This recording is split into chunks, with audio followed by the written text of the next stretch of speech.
নমস্কাৰ সকলোকে পুনৰবাৰ স্বাগতম জনাইছোঁ মোৰ চেনেলৰ অন্য এটি নতুন ভিডিঅ'লৈ। আশা কৰোঁ সকলোৱে ভালেই আছে আৰু ময়ো ভালেই আছোঁ বাৰু। আজি মই পাটিচপ্তা পিঠা বনাইছিলোঁ, ভাবিলোঁ মোৰ পিঠা ৰেচিপিটি আপোনালোকৰ লগত শ্বেয়াৰ কৰোঁ। আগতে বাৰু এই ৰেচিপিটো মই দিছোঁ, তথাপিও এতিয়াও বনালোঁ কাৰণে ভাবিলোঁ আৰু এবাৰ নতুনকৈ আপোনালোকৰ মাজলৈ আগবঢ়াই দিওঁ। আশা কৰিম ভিডিঅ'টি আপোনালোকে স্কিপ নকৰাকৈ চাব আৰু ভাল লাগিলে শেষত লাইক কমেণ্ট শ্বেয়াৰ কৰি দিব আৰু যিসকলে নতুনকৈ আহিছে মোৰ চেনেলটোলৈ ছাবস্ক্ৰাইব কৰি ল'ব আৰু ছাবস্ক্ৰাইব কৰোঁতে পাহৰি নাযাব কাষত থকা বেল আইকনটো প্ৰেছ কৰিবলৈ। এতিয়া আহক তেতিয়াহ'লে কথা পাতি দেৰি কৰি নাথাকোঁ, চিধাই পাকঘৰলৈকে যাওঁ আৰু পিঠাৰ ৰেচিপিটোৰ সামগ্ৰীসমূহ প্ৰথমতে যোগাৰ কৰি লওঁগৈ। এতিয়া মই পিঠাখিনি বনাবৰ কাৰণে গোটেইখিনি সামগ্ৰীৰ ওচৰত আনি মেলি লৈছোঁ আৰু এটা এটাকৈ মই জুখি মেলি দি যাম, আপোনালোকে চাই থাকিব। এইটো পিঠাগুড়ি পেকেট, পেকেট পিঠাগুড়ি আনি লৈছোঁ মই ঘৰতে খুন্দি মেলি কষ্ট কৰি থকা নাই। সহজতে যদি বজাৰত এনেকৈ পেকেট পাওঁ কিয়নো কষ্ট কৰি থাকোঁ নহয়নে। এনেকৈ এটা চাহ খোৱা মগত কাপতে মই পিঠাখিনি জুখি লৈছোঁ। পিঠা এনেকৈ একাপ লৈছোঁ, আপোনালোকে যিকোনো হেৰিত ল'ব পাৰে, বাতিত লৈ মগত লৈ ইচ্ছা কথা। মই কিন্তু এনেকৈ চাহ খোৱা কাপত লৈছোঁ আৰু সেইটো কাপতে মই এনেকৈ ময়দা একাপ দিম।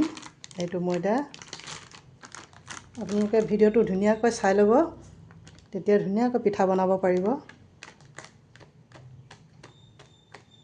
ভিডিঅ'ত দিয়া মেজাৰমেণ্টৰ হিচাপতে যদি আপোনালোকে লয়, পিঠা কেতিয়াও নবনাকৈ নাথাকে, বনিবই পিঠাটো ধুনীয়াকৈ। এনেকৈ ময়দা একাপ লৈছোঁ, একেটা কাপতে ময়দা একাপ লৈছোঁ, এটা বাউলতে গোটেইখিনি জমা কৰি গৈছোঁ। তাৰপাছতে ইয়াত মই দিম এনেকৈ পাউডাৰ গাখীৰ 4 চামুচ দিম। এনেকৈ চাহ চামুচেৰে 4 চামুচ দিছোঁ। এইবোৰ বস্তু অপশ্যনেল, পিছে আপোনালোকে ইচ্ছা কৰিলে নিদিবও পাৰে, কিন্তু দিলে মানে খাবলৈ পিঠাটো টেষ্টি হয়। যিমান বস্তু দিয়া হয় খাবলৈ সিমান ভাল হয় নহয়নে। আৰু লগত দিম এনেকৈ চেনি একেই সেই 4 চামুচেৰে, চেনি কিন্তু বহুত নিদিওঁ, এনেকৈ মই 2 চামুচ দিম।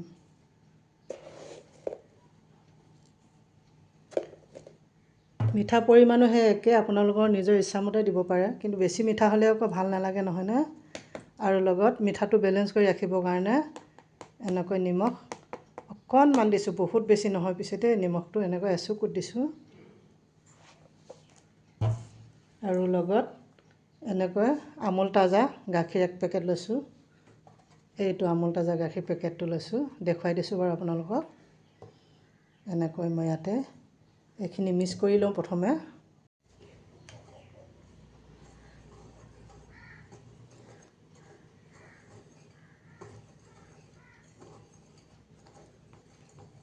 ইয়াতে মই প্ৰথমতে গাখীৰখিনি এতিয়া দি দিম, লিকুইড গাখীৰখিনি।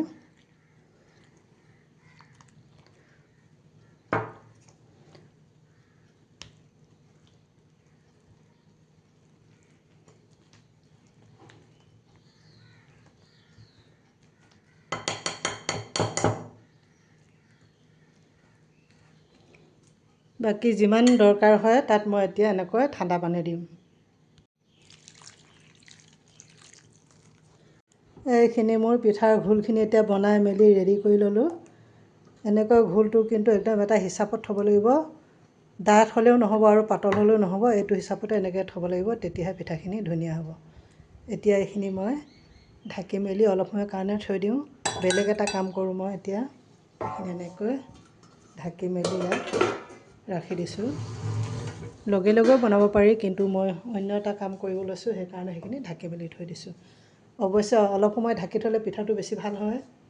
এইখিনি নাৰিকলৰ গুড়ি পিচি মেলি ৰেডি কৰি লৈছিলোঁ, এইখিনি বাৰু মই কালিয়ে পিচি মেলি ৰেডি কৰি থৈ দিছিলোঁ।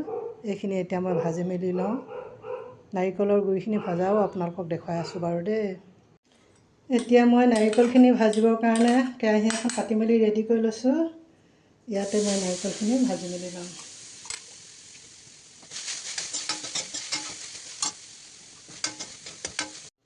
নাৰিকলৰ গুড়িখিনি অকণমান ভাজি মেলি লোৱাৰ পিছতে ইয়াতে মই এতিয়া এনেকৈ পাউডাৰ গাখীৰ দি দিম। এনেকৈ ইয়াতে পাউডাৰ গাখীৰ দি দিম, আমুল পাউডাৰ দি দিছোঁ। ইয়াতে গাখীৰটো আপোনাৰ আপোনালোকৰ নিজৰ ইচ্ছামতে দিব পাৰে, বেছি হ'লেতো ভালেই লাগে খাই, নহয়নে? নাৰিকলৰ গুড়ি আৰু আমুল পাউডাৰ এনেকৈ মিক্স কৰি মেলি লৈ এইখিনি অলপ ঢিলা হ'ব লাগিব নহয়, তাৰ কাৰণে এনেকৈ গাখীৰ এইখিনি ঘুলি মেলি ইয়াত দি দিছোঁ।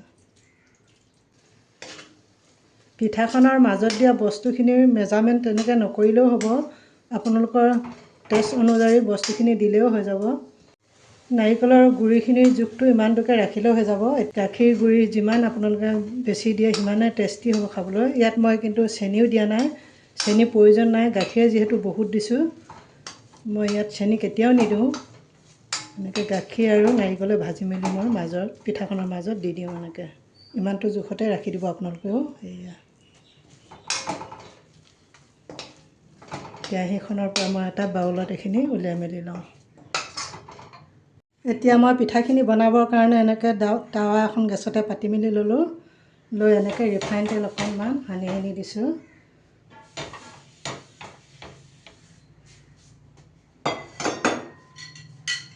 তেলখিনি কিন্তু টাৱাখনত পূৰা শুকান হ'বলৈ দিব লাগিব, নহ'লে পিঠাখন বেয়া লেখা হ'ব।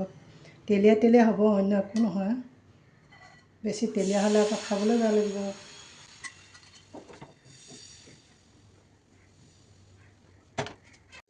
পিঠাখন চুওঁতে এনেকৈ হাতত যেতিয়া লাগি নাহিব, তেতিয়া এনেকৈ নাৰিকল গুড়িখিনি ইয়াতে দি দিব লাগিব।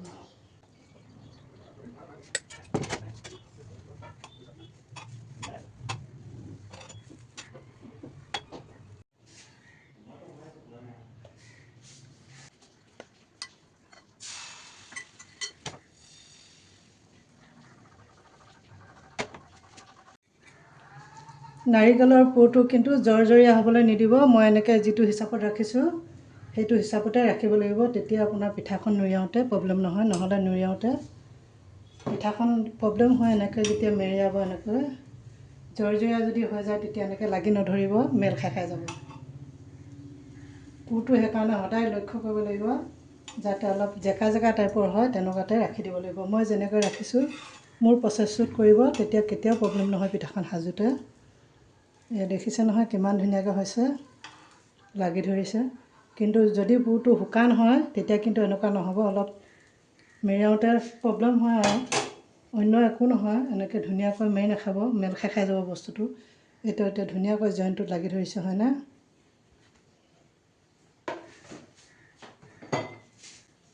আৰু টাৱাখন কিন্তু নন ষ্টিকৰ টাৱা হ'ব লাগিব দেই। নন ষ্টিকৰ টাৱা নহ'লে, এনেকৈ লোহাৰ টাৱাত বনালে কিন্তু পিঠাখন নবনিব, ভাঙি ভাঙি যাব। আৰু গেছটো একেবাৰে ল' ফ্লেমত দি ল'ব লাগিব, নহ'লে একো নহয়, কিন্তু পিঠাখন ৰঙচুৱা দেখিব আৰু ভাল নালাগিব। এতিয়া ল' ফ্লেমত দিয়াৰ কাৰণে মই পিঠাখন বগা হৈছে দেখিবলৈ, হয়নে? পিঠাখন বগা হ'লে দেখিও ভাল লাগে নহয় জানো, আলহীক দিবৰ কাৰণে।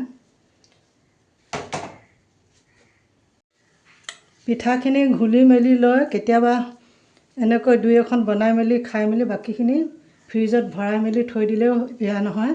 যেতিয়া আলহী আহে পটককৈ বনাই মেলি দিব পাৰে, তেতিয়া গৰমে গৰমে বেছিয়ে খাবলৈ ভাল পায় আলহীয়ে।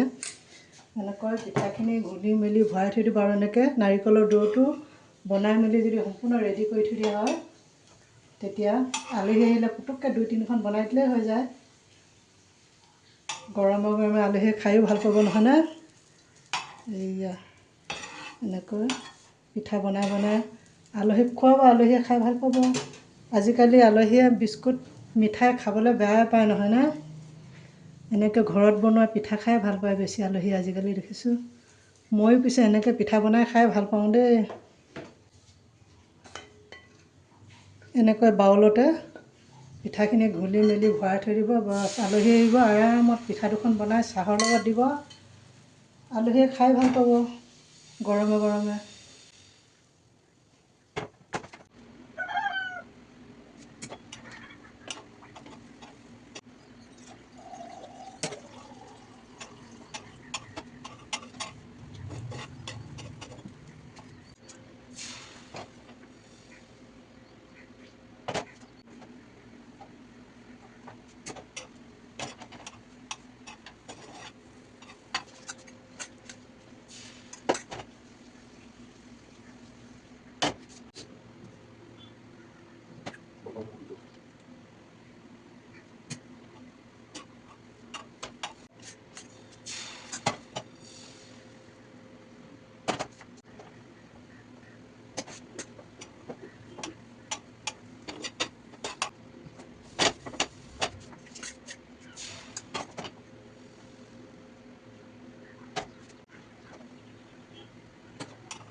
এইখিনি পিঠা বনাই মেলি ৰেডি কৰি দিলোঁ। যদি পিঠাখিনি ভাল লাগিছে শেষত লাইক কমেণ্ট শ্বেয়াৰ কৰিবলৈ নাপাহৰিব। আৰু ভিডিঅ'টো আজিলৈ ইমানেই। ভিডিঅ'টি শেষলৈকে চোৱাৰ কাৰণে সকলোকে ধন্যবাদ।